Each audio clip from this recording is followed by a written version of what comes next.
Welcome to another edition of Vigorously with me, Val Kleinhans. Very thrilled today to welcome someone back. And I'm saying welcome back because it's been a minute, but it's also kind of like they never left. We're just getting a new era going here. Blake from Joyous Wolf is in the building today. Sir, how are you? Happy release week.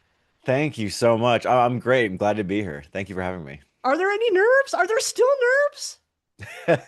No, no, honestly, just so much relief for sure. Yeah, because you've been putting a lot into this. And before we get to the album on the way, though, I do want to start by just thanking you for sticking to what I will call a more traditional approach to rock and roll. Four musicians in a room, really playing their instruments, and a sound that feels just very organic, analog, in a world where there is so much that can be built, created, perfected digitally with a computer. I mean, what is it about this analog approach that still speaks to you? And it's obviously still important to you. Yeah, 100%. That kind of like what you said, analog approach. It's not really like a conscious thing that we're like, um, if you're trying to eat healthy, where it's like, oh, the food has to be organic. Get that kind of analogy. Which like I still subscribe to that. I try to be healthy, but in the same vein, it's not really something that we seek out to like consciously do.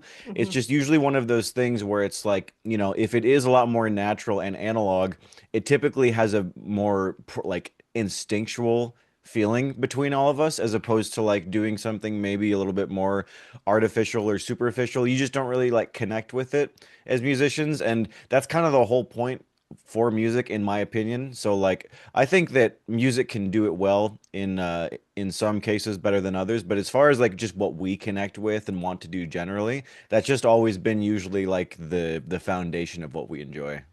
And it's important to you to find other people that are on that same page. It's exciting to watch the inclusion of Pedro now because I've seen the journey before. I've seen what we can do with him now. Please tell us a little bit about that and like just how he's coming into play, how he's influencing the identity of Joyce Wolf and the way you approach this making this album with him. Oh yeah, yeah, for sure. I mean, that's been amazing. Like truly, truly such a gift. I briefly met Pedro a couple of years ago just at an open jam night kind of thing. Well, not an open Mm. jam night, but he was playing his own show because he's also a phenomenal guitar player as well. And he was playing a show in Santa Monica, and he asked me to come out just as like, guitar player, Instagram friend to guitar player, Instagram friend type thing. Yeah. And he was just like, "Hey, come out and jam." And so usually if you get asked to jam, you're like sitting off to the side of the stage, just like waiting for a little bit. And just the way that this guy was able to sing, I was like, oh my God, this is, and like, we had been through a few people at that point to where like I didn't even really have any reservations or like care like what I would say. So I basically like, hey, not to like insult you to like not play guitar full time in a different band, but like, would you want to like front our band potentially? And after he submitted the auditions, I was like, oh my God, this is incredible. And then we had these songs written for so many years, and to finally get his version on there was just like, it just felt right, honestly, like so set in stone. Is it possible we might get some more of his guitar work so we can hear that side of him maybe moving forward? Yeah, so that's something that we've talked about, and we definitely want to integrate that into the newer stuff that we do, just because it's a number one, it would be a shame to not have him do it because of how unbelievably talented he is. And it's embedded in, I would imagine, how he is as a musician and how his songwriting process goes, where whenever he would learn a song to sing for us, he would always be like, "Well, I have to learn how to play it on guitar first." And I was like, Mm. "Oh, interesting. Wow. Like that's a really cool process to do as a musician." And so definitely that will be making an appearance. Yeah. And that fits with your vibe too, because I've heard you mention before a lot of your process anyway when creating is you guys getting in room together and just like fleshing things out together in person, making it happen in that one room together. And it sounds like that's the way he works too. Very, very much so. Yeah, yeah. With vocals, it's trickier because you can always like spitball something in the moment, but then when you really take it home, that's where like the workshopping really happens for like vocal and lyrics. Because it is a time-consuming process. It's kind of not as easy to be like play a guitar riff or play a drum beat. Like the Yeah. vocals are a little bit more thought out for a lot of different perspectives. Um, but as far as like, yeah, collective songwriting, like in the room for sure, like that's always been how we felt the most natural. Correct me if I'm wrong, but you had somewhere between like I heard 30 and 40 songs to choose from for this album in between. And like not only is that a lot to sort through, now you're doing it with another guy's a newer guy's voice, a newer guy's input. And now he's like kind of playing catch up too. How in the world did you narrow this down to nine with all that going on? Well, so the 30 to 40 song range was only that was only an estimate for all of the ideas that we had. So this was Mm. like long before anything was like actually recorded. It was just it's kind of like a tournament where you start out with like so many so many different ones. Gonzaga's gonna take it again, that kind of thing. Yeah, exactly. That's kind of how it felt. So like we always start out with song ideas that we either like or never finish or don't like, and we might actually finish them even though we don't like them. But you have to see the process out from end to beginning, Mm. or beginning to end rather, because like you might not like the initial thing of it, but you kind of trust the process. And so if you see it to like fruition and then you're like, okay, I gave it a chance and I tried my best in this, but I still just am not connecting with it. That's a completely different story than just like shooting something down. And like I think that kind of just comes with natural chemistry and collaboration aspects because if you're the one only writing the songs, you kind of only want to, hear your own voice for lack of a better word, right? So as far as like everybody participating, we all kind of give each other like the trust and the benefit of the doubt to kind of like see ideas all the way through and then kind of make a decision, just so it's like more fair. Um, uh, Sorry, I forgot the question. I was rambling. You answered it. This is how it comes together. It's patience. It's patience. Yo, yeah, right. It's patience and just making sure everybody feels like they're heard as to the best of the ability, making sure that everybody's instrument gets involved somehow because that's what they care about. 100%, and making sure that you feel connected with what you're doing too, because you never want to be like the guy, the one good shopping wheel on the cart where like all the other three are like dragging along. Like you never want to do that and be that guy. But then the same vein too is it's like you don't want to have all three guys be saying yes and then one guy not really feeling it because you feel that in the performance of the song to where it's like if not everybody agrees on this, we just shouldn't do it. Or like we'll try all these different ways to see if we can get it to where everybody's happy. But ultimately that has like everybody has to sign off for it, or else the execution of the song doesn't feel like complete. Yeah, there's holes there that might pop up, maybe, maybe not. But it sounds like you all agreed on the album title though. In between, it feels pretty loaded. So what does in between mean to you, all of you now? It honestly means the same thing that it did when we came up with the name, and also even before. Like we just didn't have a good way of describing it, honestly, because there's so many parts in what we've been through, whether it's been like touring or songwriter collaboration, or whether it's a music inspiration or the actual stuff that we were going through, where it's like you're working your ass off and just trying to get to the next place. You always kind of, and this is a great parallel for honestly anybody, not just musicians, but especially now in this day and age where like the future is always so desirable as opposed Yes. to like the present. It's like you always constantly feel like the moment you're in is a burden.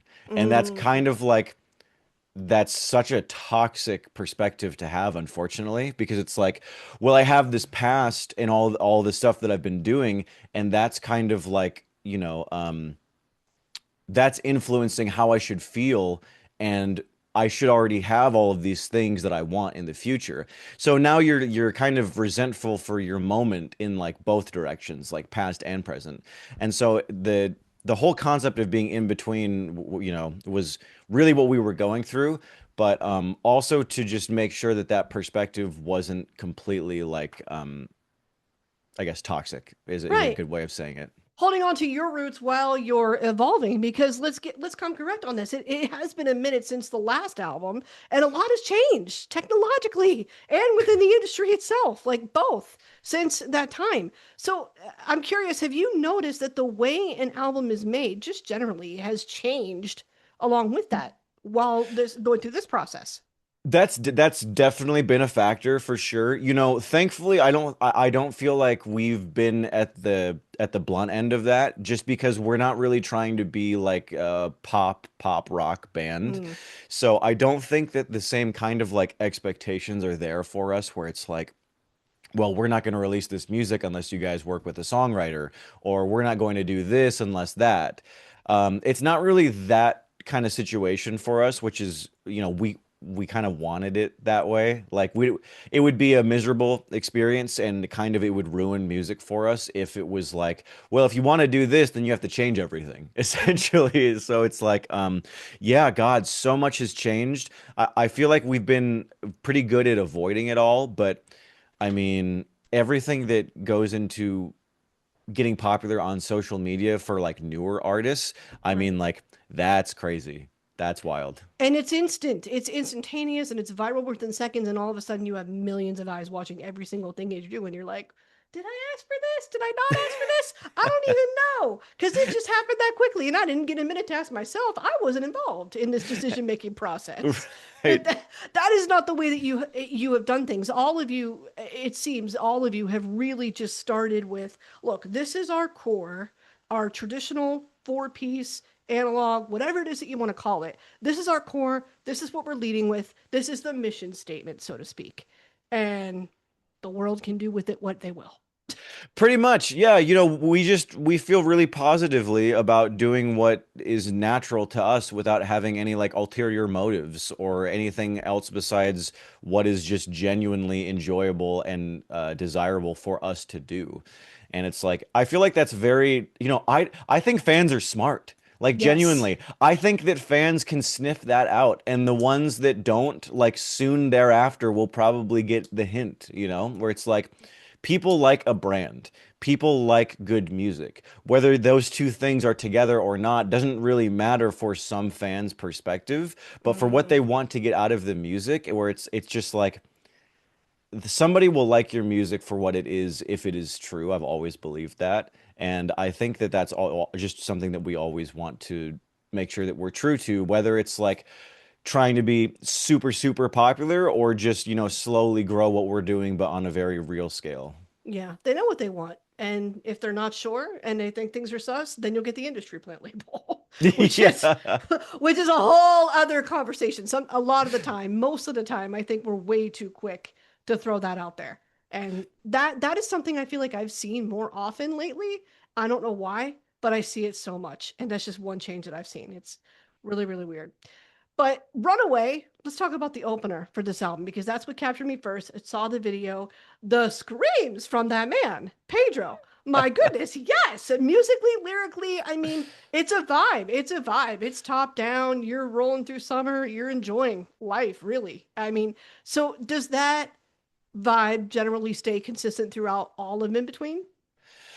I would say, I mean, I would like to think that it's a little bit different throughout the album. Different songs have like their kind of different shade of whatever color.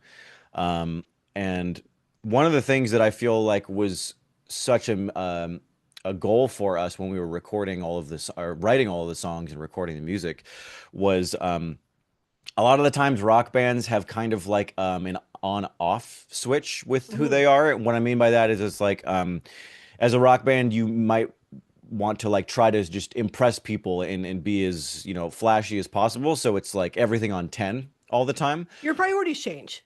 Right.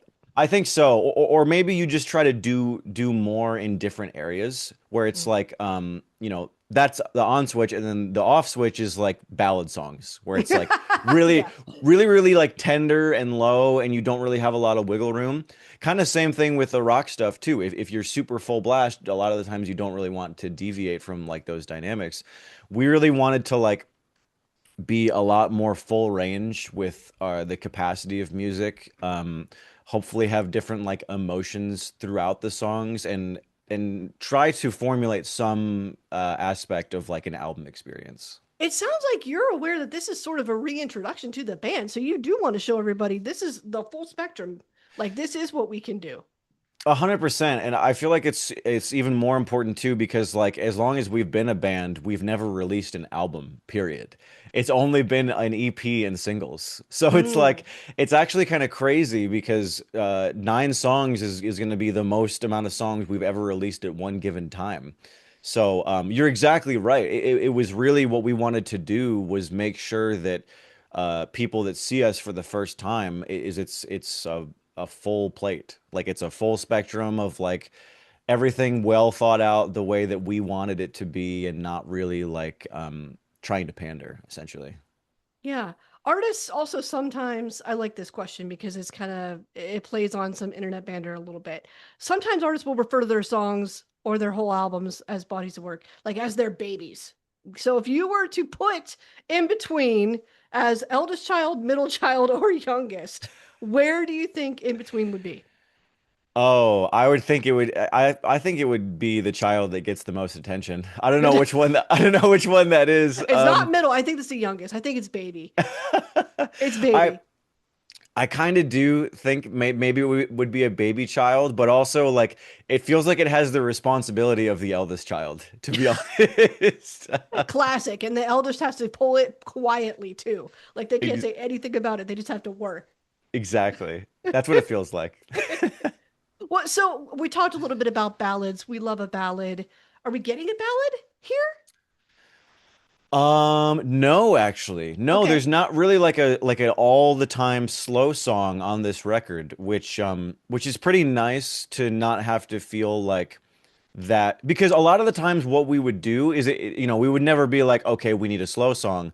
But because there would be so much on 10 stuff that would Mhm. happen, there would be the lossless of dynamics would just be kind of apparent at that point to where it's like that's okay for an EP, but if you want me to sit through like 9 songs of that kind of stuff, like, it might get a little tiresome. And I think that a great example of this, where maybe a lot of people might not think of it at first, is like you think of Back in Black album, and it's like Rock and Roll Ain't Noise Pollution.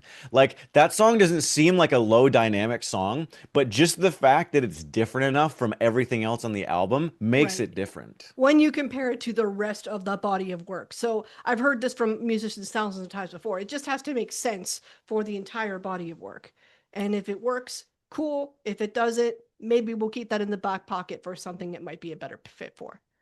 That's exactly right. Yeah, for sure. We try to do that. We usually end up scrapping something if it doesn't work out by the end of it. But there are always those bits and pieces of like riffs that you might hang on to where it's like, hey, this is still cool. You try to be that sales guy in the band and like pushing your idea to make it work. That makes it sound so much more corporate than we want it to be, which is funny. But it's No, it's true. just There is part of it. There is part of it that's a business.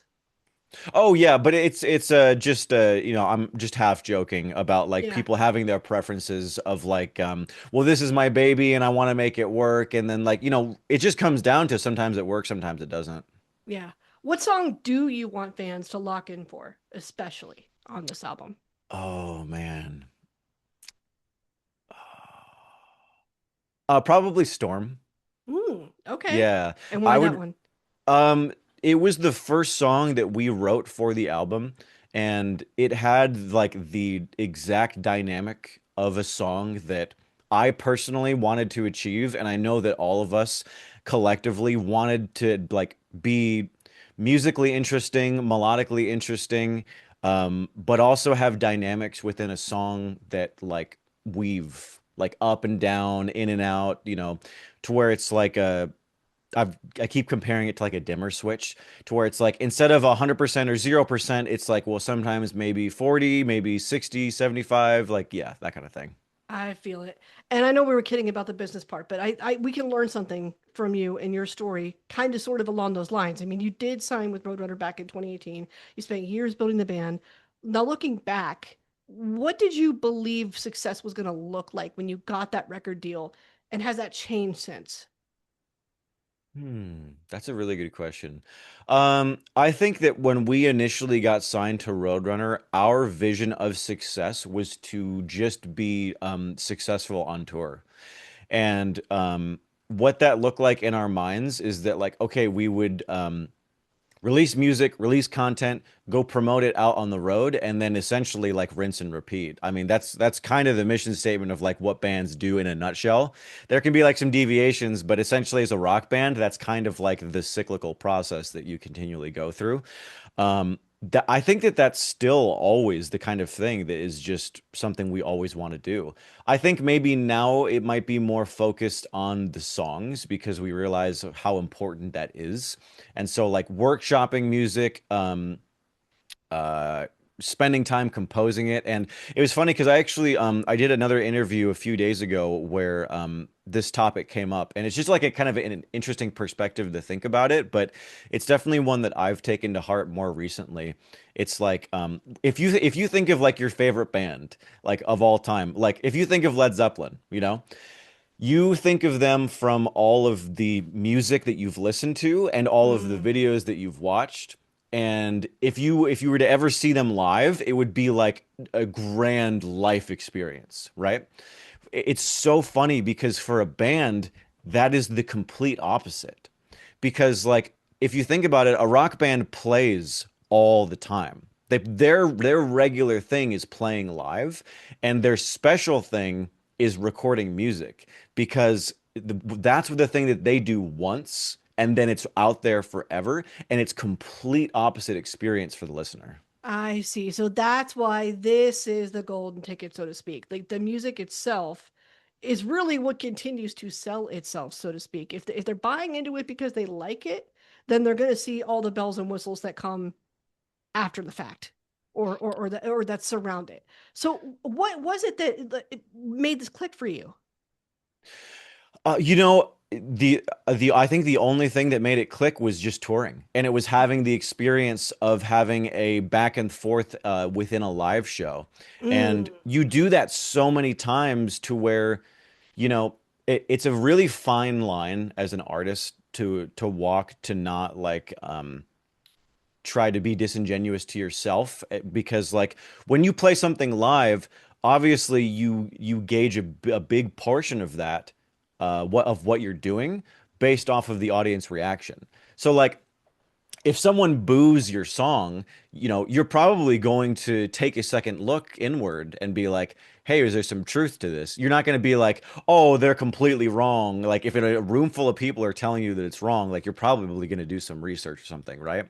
Um, Not saying that that happened to us. I'm just kind of using that analogy to be like, you kind of take your feelings as an artist, and that's kind of all the perspective that you have until you're kind of proven wrong or or those change. So like when you go to play something live and it's like, okay, this still feels good, but like it kind of feels a little bit different, like within the cracks of everything what we're doing.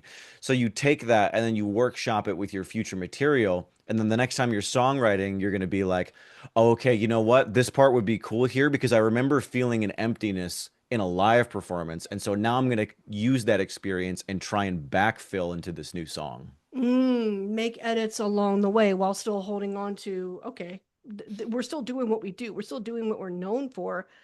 Make a couple tweaks along the way. Yeah, exactly. Because most of the time, musicians, all they have to go off of is their own source of inspiration, which arguably should be the case. You know what I mean? Right. But the fact that you're also trying to make it appealable, like you have to understand that's something that you're trying to do. It's a fine line. I've wondered about this, too. Is genuine artistry about protecting a brand, or is it about chasing an idea, like wherever it leads? And there's a Ooh. constant push and pull with that. For you, I think you're saying there's a world where there's nuance and there's a world where we can have both. there is a world where you can focus on the presentation without losing the core of why it is that you did this in the first place. Yeah, I love what you said about the whether you're chasing an idea or a brand, because we've always thought about chasing the idea and then the branding will just come, or it will uh the thing branding would be like, the right audience will find us, or the music will be, best case scenario, word of mouth distribution, right? So like that that vehicle or like medium of transportation for like music is such an important one in my opinion, because it's like if you can just focus on the idea and really make that as good and pure as you can, which can be difficult depending on how long you want to take it for, Mhm. the branding will follow in my opinion. Yeah, it's weird. We get caught up in either because sometimes we think we need the branding to get the eyes, and then we can take what the eyes tell us to make tweaks along the way. But it's like, but hold on, what if we get the eyes without all the branding, and then we can worry about it after the fact? There's a Exactly. number of different ways that you can mess with this. It's and it's a lot. And you're right. You have to use, I think, you have to be in agreement and just use how you feel as people as your fuel toward what direction you're going to take with that. 1,000,000%. Yeah, because like at the end of the day, that's really all you have to start off of, and you just have to hope that you being honest with yourself out loud connects with other people too. What made Blue Grape the right fit for you, that whole transition? So it just made sense because the staff at Roadrunner that we worked with was primarily through our A&R rep, and he was the one who ended up moving from Roadrunner to Blue Grape, and he Okay. was just like, "Hey, you guys want to come?" And we were like, "Well, you're kind of the main reason we were there." So yeah, like it makes total sense. So just signing with it really didn't feel different for you. Like even at this stage in your career, it didn't really feel that much different than getting signed like the first time. Honestly, no. Yeah, it really didn't. Just because, like, we never thought that like a record label would be a possibility for us as a band. And then when we kind of like wanted one in order to, that was a very short term of like wanting one, just for the sole sake of like, promote us or pay us to go out on tour, like whatever, that's when we were like, okay, yeah, it makes sense at that point. And once we understood what that experience was like, then kind of doing it again was kind of just like going through the motions. Right. Some artists do wrestle with that. Some artists wrestle with whether or not they want to be independent or whether or not they do want a full-blown label at all. You've consistently chosen label, and that has to speak to the people that are around you, I'm sure.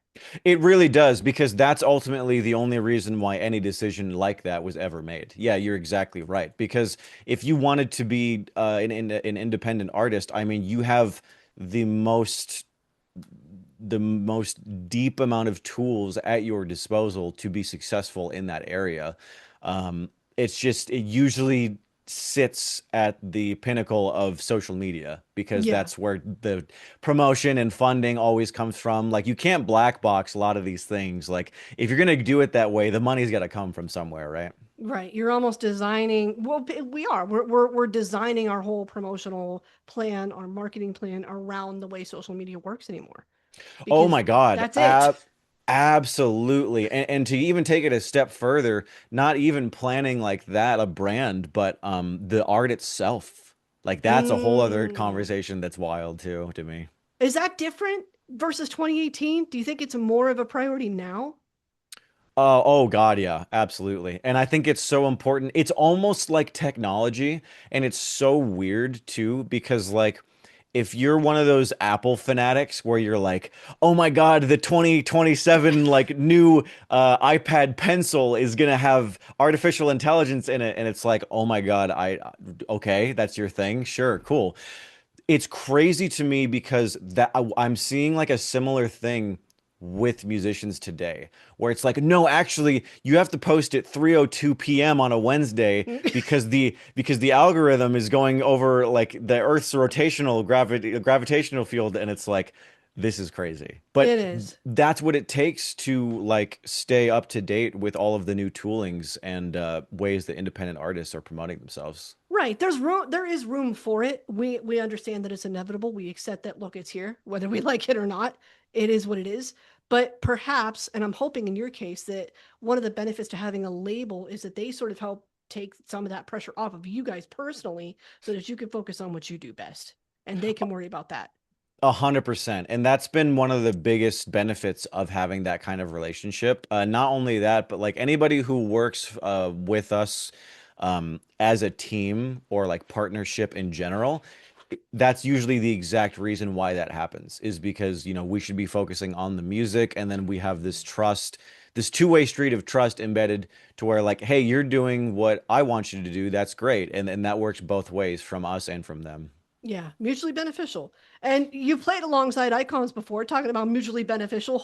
Like, I read the list. Slash is on a list. Deep Purple's on a list. Ozzy, Buck Cherry. I mean, it's endless. But there's got to be one more target at least on this list. So who's next? Who would you want to hop on tour with next? Oh man. That's a great question. Oh, you know who would be so cool would be like like Foo Fighters or Queens of the Stone Age. That makes One of sense. one of those kind of bands. It makes musical sense, but also because we've seen them live before too, and it's just like it's so fun. It's just like how rock music should be, just like so loud, awesome live experience and great music. Yeah, that would be amazing. Yeah, and if anybody breaks a leg, they've got a throne they can borrow. It's already there. It's already there. It's prepared.